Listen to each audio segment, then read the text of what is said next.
L'un est designer, l'autre céramiste. L'un travaille à Paris. Bonjour Mathieu. On vous a C'est au oui, hein. on vous a jamais dit qu'il fallait déménager de toute urgence? Si, mais j'ai merci jamais beaucoup. écouté. L'autre à Valoris. Bonjour ma chérie. Et puis un jour, le designer Mathieu Le Hanner eut l'idée de concevoir une pyramide des âges. Puisqu'il la voulait en céramique, c'est donc à un céramiste, Claude Aiello, qu'il s'est adressé.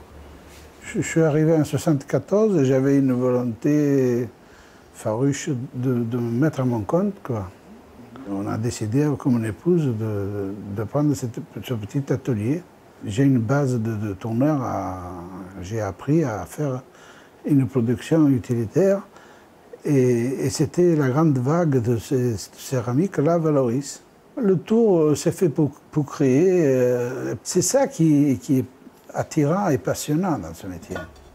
Et commence alors une très jolie histoire entre l'idée et l'ordinateur de l'un et le savoir-faire de l'autre. J'avais ce projet depuis quelque temps en tête de convertir ces données statistiques un peu froides des pyramides des âges en objets, si possible, beaucoup plus parlants et beaucoup plus émouvants. D'abord, le choix de la céramique, il était d'essayer d'utiliser cette matière statistique et d'en faire des objets assez compliqués à identifier dans le temps.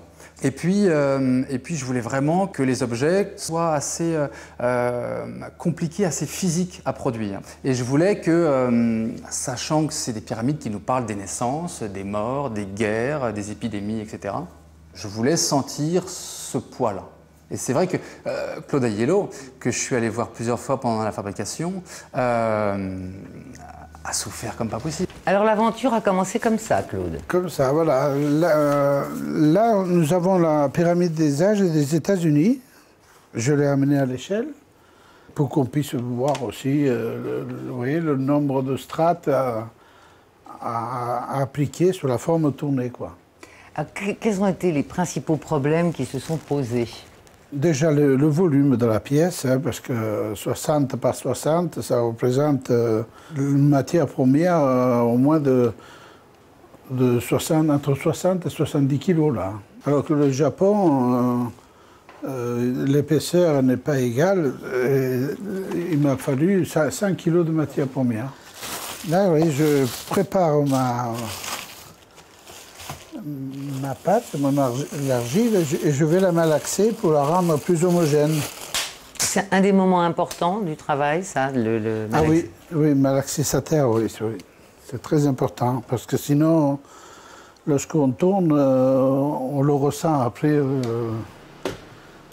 lorsque l'argile passe entre les doigts, s'il y a des endroits c'est plus sec, plus mou, vous voyez, il faut la rendre plus homogène, la terre. Hein.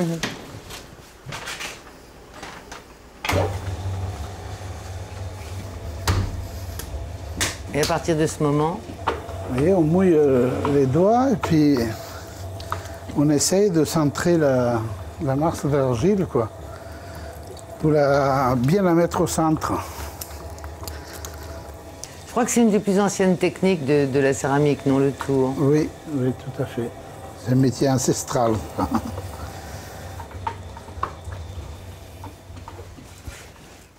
Là, je vais émailler à l'aide d'un pistolet ce couvercle.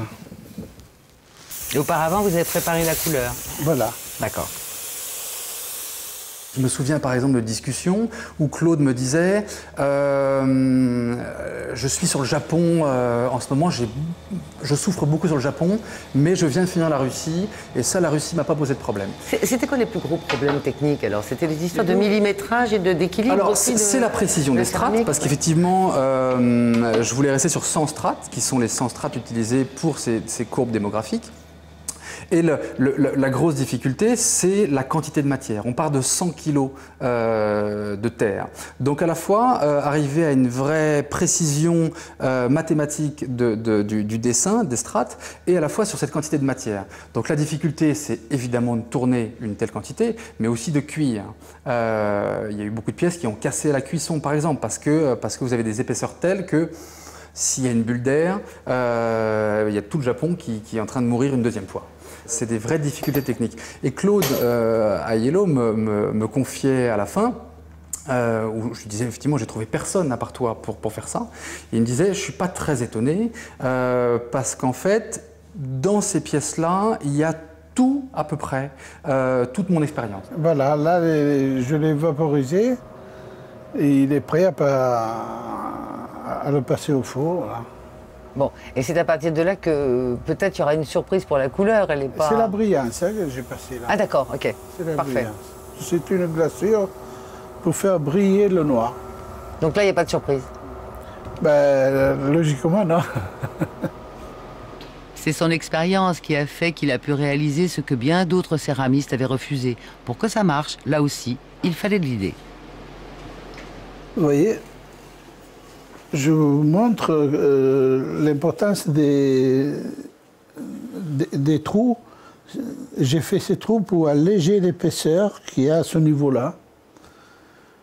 Parce que ça a été une des causes à ma première pyramide qui m'a créé un choc thermique, quoi. Normalement, on cuit un four une dizaine d'heures. Hein. Là, j'avais mis 18 heures, mais ce n'était pas suffisant. Hein. Il a fallu que je cuise, j'augmente la température de cuisson, et il a fallu que je cuise pendant 26 heures. Et j'ai entouré la pièce pour réduire encore le choc, le feu de résistance, quoi. Ça n'a pas été facile, hein, cette pièce. Allez. Des heures et des heures de travail, mais voilà qui en valait la peine. La pyramide des âges du Japon est au musée de Vallauris.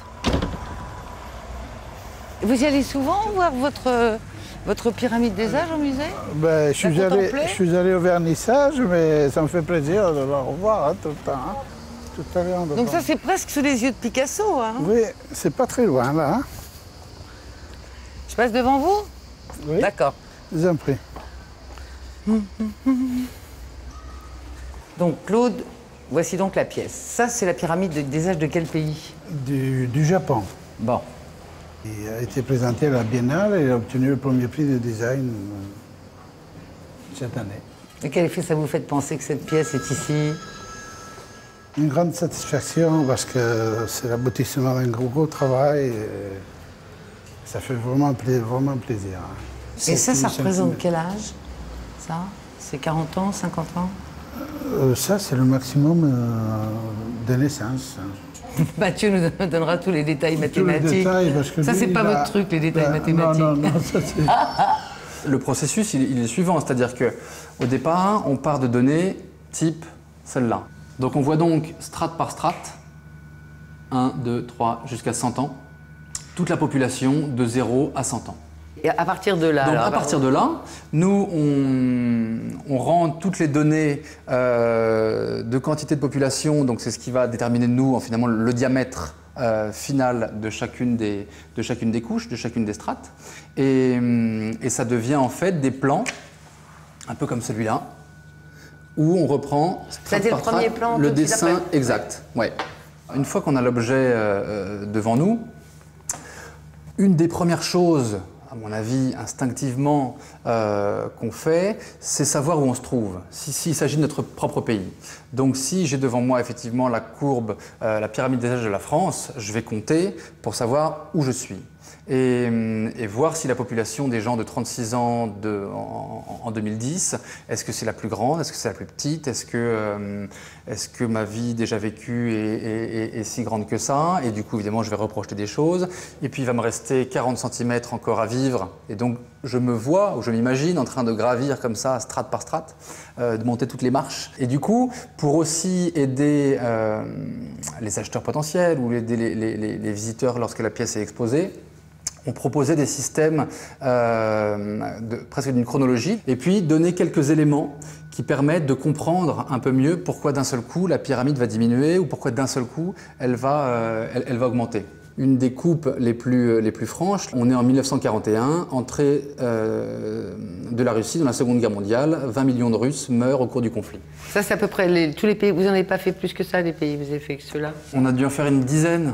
Mais là, pour vous donner un exemple, on peut comparer un petit peu justement ces différentes silhouettes. Donc on a la France en premier, on a l'Égypte juste après, le Canada, l'Allemagne, l'Iran, le Japon, dont on voit évidemment une histoire très accidentée, On voit les États-Unis où finalement les choses deviennent de plus en plus stables et on a l'impression que dans 30, 40 ans, on aura presque un cylindre parfait. C'est-à-dire que la médecine et les progrès avançant, finalement, on va pouvoir emmener, à moins qu'il y ait une catastrophe, mais l'ensemble de la population de 0 jusqu'à 70, 80, peut-être 90. Ce qui n'est pas le cas, par exemple, d'un pays frontalier comme le Mexique, où on a encore effectivement une diminution comme ça extrêmement forte. Alors là, je vous vois tout seul dans votre atelier. Est-ce que vous transmettez votre savoir? Ah oui, tout à fait. Ouais. Je l'ai déjà fait à plusieurs reprises. Et j'ai plaisir quand un stagiaire s'y intéresse. Hein. Un métier de tourneur, il faut entre 8 et 10 ans pour être un très bon tourneur. Hein. Vous voyez, il faut avoir de la patience quand même. Hein, Il y a des jeunes que ça intéresse aujourd'hui? Il y a des passionnés, il y en a encore, hein, on le trouve, mais beaucoup moins. Moi, je ne suis pas pessimiste du tout. Le monde change, il faut s'adapter à ce changement qu'on a. Il ne faut pas s'arrêter à un style de pièce. Il ne faut pas non plus suivre la mode, il faut laisser aller sur l'esprit, mais il faut s'adapter au goût actuel des personnes, quoi. Cette pyramide des âges leur aura valu à tous deux le prix Liliane Bettencourt pour l'intelligence de la main, Dialogue, qui récompense, comme son nom l'indique, le dialogue entre deux univers différents. Ce que Claude m'apporte, c'est assez évident, c'est-à-dire que sans lui, un projet comme celui-là reste une belle idée ou pas, mais enfin en tout cas reste une idée. Et qu'à un moment, ça ne devient jamais cette chose un peu émouvante parce qu'elle est réelle. Ce que moi je peux apporter à Claude, très honnêtement, j'en sais rien, si ce n'est à un moment de se confronter à une chose qu'il n'a jamais fait auparavant. Donc, pour l'instant, c'est des collaborations ou des dialogues, pour reprendre le nom du prix qui nous a été accordé, qui fonctionnent bien, quoi. En tout cas, qui sont, à mon avis, un échange de bons procédés. Il a son tour devant lui, et puis voilà, il commence à tourner et il commence à construire comme ça l'état du monde. On a l'impression que c'est Dieu en train de façonner le monde, quoi, en train d'écrire l'histoire, c'est-à-dire que d'un seul coup, c'est sa gouge qui décide, en reproduisant le dessin, voilà, cet état du monde à une année donnée. La preuve, par ce tour de force, que la créativité n'est rien sans l'intelligence de la main.